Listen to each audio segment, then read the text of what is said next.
In this lecture, I will be discussing about the embedded software in a system. So in the previous lecture, we have discussed about the hardware components.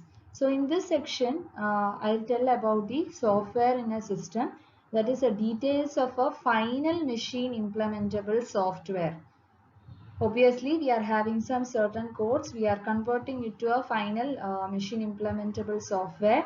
And also, we will be seeing about the important software tools for the designing of an embedded system.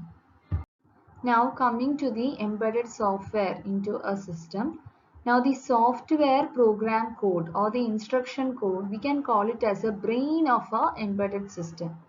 So earlier we called the processor, the most important hardware component, that is processor, as the heart of an embedded system. Now software we call it as a brain of an embedded system. So in our body, brain is the one which is controlling or coordinating the functions. So similarly, that much important is for a embedded system, the software program code is. Okay.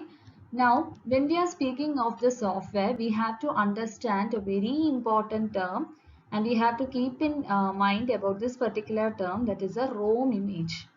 That is a final code, final machine implementable code. Okay, so whichever codes we are writing, maybe in a high level language, after converting it into a executable file, the final code, okay, the final code along with the data, it has to be placed in a memory. So it will be placed either in the ROM memory, that is a read-only memory, that is a place or a memory place for storing of a permanent code, or you can store it in flash memory also. Now 90% of the time in embedded system, we are going to store it in our ROM memory. Okay, and this we call it as the ROM image. So the final code along with the data is being burnt into the ROM, and now we refer it to as a ROM image. It is similar to that of a image frame. Now along with this ROM image, so we are storing all this in ROM. Consider that we are having a table. Okay, we are having a table, and in each of these table we will be having, say, two columns. So first column, it is for the memory address, and second column, it is for the corresponding code byte in the memory address. Okay, so along with this whatever executable, final executable program code, and along with data, we are burning into the ROM and calling it as a ROM image, and along with that we are having a file, or we call it as a table, which consists of the address of the ROM location, and another column is for the bytes, corresponding bytes in those memory address. So by changing the ROM image, the same hardware platform will work differently. So we know embedded systems are application specific, and we write only the required amount of software, and the ROM image is responsible for the working of the embedded system. So this is a deciding factor based on which the embedded system will actually work. Now the coding, it can be done in either of these three languages. So the machine language. Machine language is almost obsolete type in case of embedded system. That is directly to do the coding in machine language. It is going to be very much difficult, because only ones and zeros we can use in such types of coding. It is will be processor based.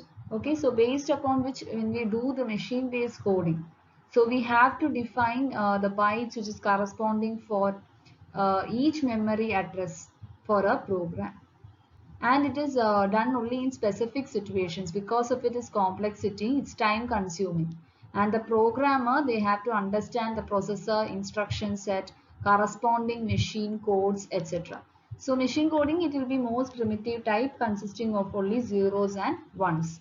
Okay, and it is time consuming, and most commonly it is not being done. Now assembly language coding, we know that we have studied for 8051. Okay, we do the hexadecimal type of coding, that is for 8051, etc. And it will be hardware specific, or it will be processor specific type. And usually we prefer these high level languages, that is C, C++, Java, etc., which are human understandable coding. But when we are doing this coding, we know that it has to be converted into a machine implementable form. That is, machine is understanding only zeros and ones. For our convenience only, we will do these high level language types of coding. Now consider about the assembly language coding. Okay, small programs, it can be coded in the assembly language after understanding the processor and its instruction set. So if you are considering say 8051, after understanding the instruction set or learning about the processor, we are able to write the code, and these codes are also called as a low level codes. And we have to convert this assembly language code into a machine code. For that we use the assembler software. This type of language coding, it is extremely useful for configuring the devices, say like ports, ADC, DAC. All these are important hardware components, but it is also very much time consuming. While making larger program or codes implementable software file, and finally obtaining a ROM image file. So the most convenient is obviously the high level language coding. If you understand the processor, we can do assembly language coding, but when you're comparing to high level language coding, it is little more time consuming.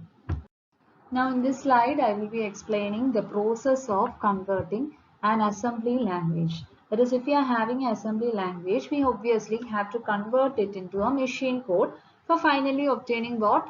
Our executable ROM image, which is controlling the functioning of embedded system. So first of all, we need to have a very important software tool, that is assembler, which is used to convert the assembly language, machine specific assembly language program to the machine codes for the program at various addresses. So first step is the assembly, in which the assembler software translates the assembly software into the machine codes. Okay, so next step is the linker. What does a linker do? The linker, it has got actually two functions. Mainly one function is shown here. That is, basically by the name of linker, we should understand that it can combine the various machine codes, or it can take a predefined function. That is, if we are having say a predefined function in the assembly language, from the library it will take the needed machine codes and link it to the already this particular first step. Okay, so the second step is actually a linking process. For example, say if you are having a delay function in Arduino. If delay is included in the program code for the delay must be linked with the final assembled code. So the linked file in the binary, it is called as a executable file. So this final executable file, it is being linked here in the second step. So we get the bytes for the linked programs. Now what will be the next step? In the loader, what we are doing, we are actually reallocating the addresses. Okay, so the reallocation of the codes is done after finding what memory address is being available at that particular instant. So after converting to the machine code, and if there is any predefined function in the library, the linker will link it, and so together with all this, okay, we will be reallocating the addresses. That is, some whichever memory space is that time available. So we have to find out that physical memory address which is available at that particular instant. So this step is essential because we have to know about the available memory address. Okay, it may not be a starting address, so we have to load it say at a different address. So that is our third step. Then finally the data bytes, it also have to be loaded. Okay, and then we will be having our final ROM image. Okay, so the final step is locating it as a ROM image. So based upon which the embedded system is going to work. So finally, the device programmer, it is going to take this input of the ROM image file. It can burn the image to the programmable ROM, or even it can burn the whole ROM image to a flash memory also. So these are the various steps. There is no need to by heart this block diagram. If you are understanding this procedure, we will be able to draw these tables. So first step being assembling. Second step again linking from the library, that is for a predefined function we can link it. And another step is using of locator software, which locates already fixed ROM addresses. We want to know which are the available ROM address and which are not available. Some may be already filled. Then another thing is reallocating the memory address in a linked file, and finally obtaining a hex file standard file format, and finally the loader software, that is we are going to obtain the final ROM image with the available ROM memory, and this ROM image file along with it, as I already told, we need to have the byte information also. So the address information and the byte information is being present in this ROM image file. Based on this only, this input only, now the embedded system is going to work. So next one, high level coding. Now this high level coding, there is a programming languages like C++, Java. C is the most commonly preferred language. So from a human perspective, these high level codings are the most easiest, because we can understand and we can produce these codes more easily, and that is why we prefer high level coding. And as a programmer, we need to understand only the hardware organization of the whole embedded system for coding in high level language. But whatever it is, the machine is understanding only the machine codes. So obviously here there will be steps for converting this high level coding into the machine coding. For that, obviously again we have to use another software, important software tool. So this is a process of converting a C program or even a C++ program into a ROM image file, final ROM image file. Basically the steps are same in what we have seen in the previous figure. That is in the assembly language, if you are writing assembly language, we need an assembler to convert. So here in the high level language, to convert it into our machine understandable, that is our object codes, we need a compiler. So these compiler helps in converting it into a object codes, that is machine understandable code.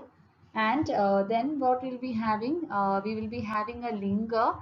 This linker, either it will be linking the already predefined functions taken from the library, or it will be simply combining these object codes.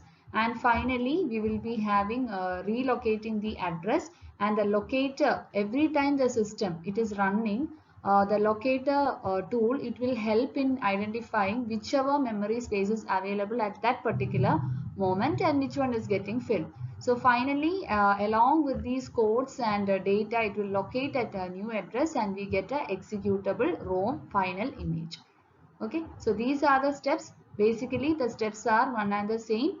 So since we are using a high level programming language, we need to have a compiler also. Okay, so this object, one thing we have to understand is that this linker, either it has got two functions, that is it can combine these object codes, and it is also linking the predefined functions, library functions. Okay, so these are the steps which is being shown here. So the compiler will first generate these object codes, and it is going to assemble, okay, all these codes, say to processor, instruction set and other specification. And if we are having some, say, library function like square root, printf, delay function, etc. So these are examples of the most common predefined function. The linker will link it, and finally we will be having the other steps are one and the same: relocation of the address and finally locating it as a ROM image. So the important steps are once more mentioned here, what I have explained in the figure. There is a compiler software generates the object code, the executable codes. Okay, and one more thing is that we can also use a code optimizer, that is prior to linking.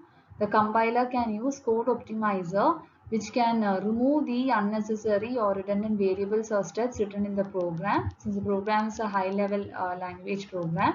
And after that, the linker, it will combine these object code or it will link with the standard predefined functions. Examples are given, and for example like a printer device management and its driver code. So predefined function it can take or combine the object codes.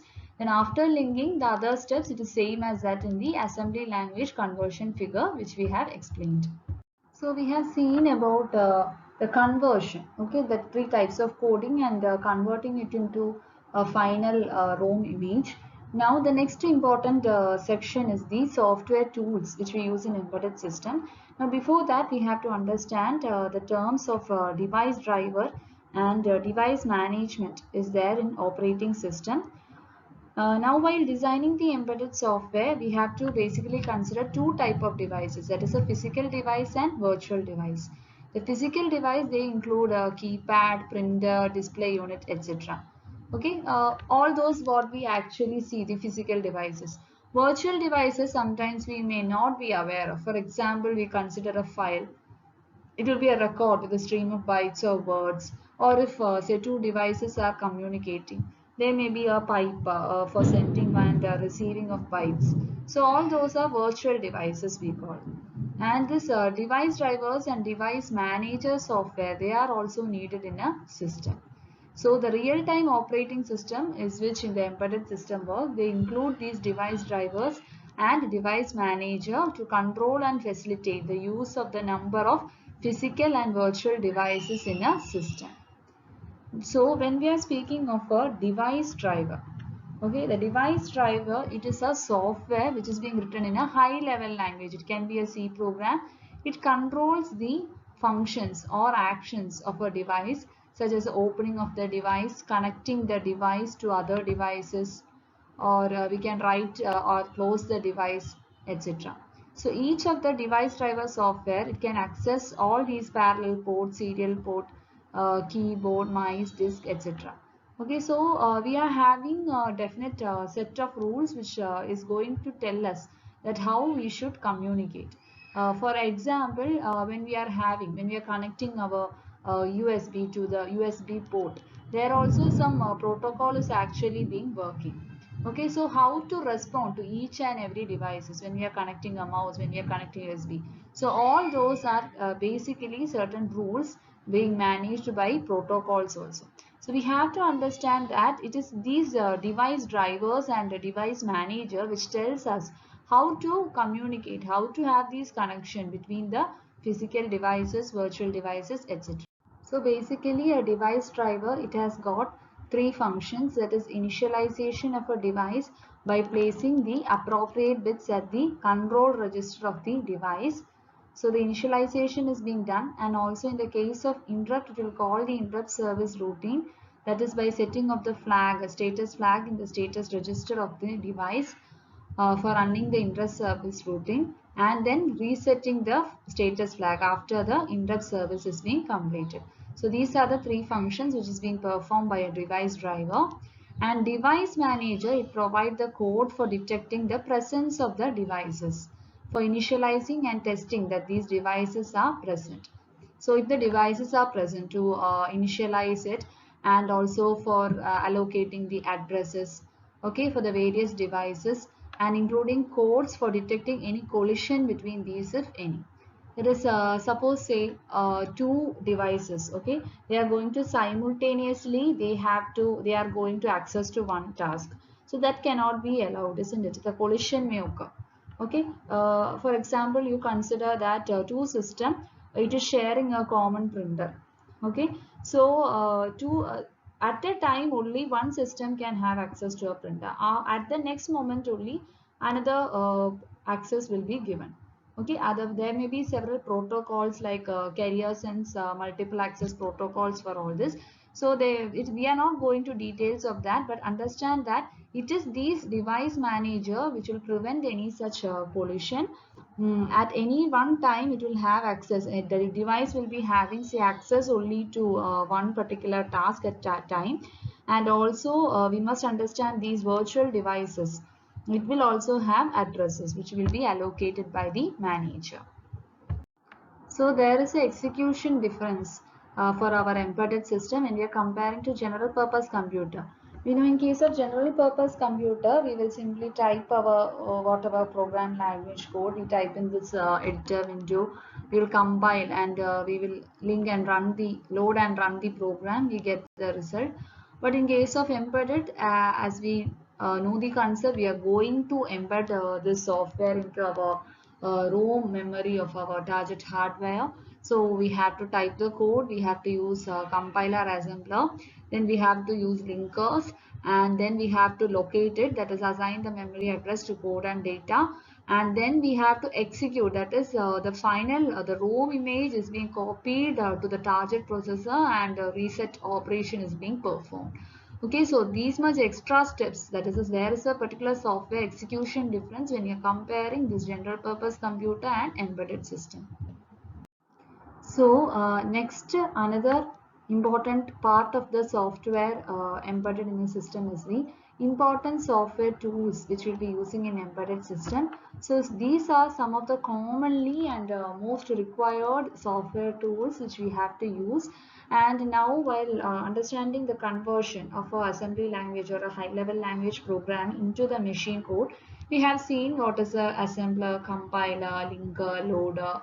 Also, we need to know about locator, editor, interpreter. So all these are commonly used software development tools. Okay, so we can continue in the next section. That is, in the next section, we can see in brief about the important software development tool in the embedded system, and also the different type of processor used in embedded systems.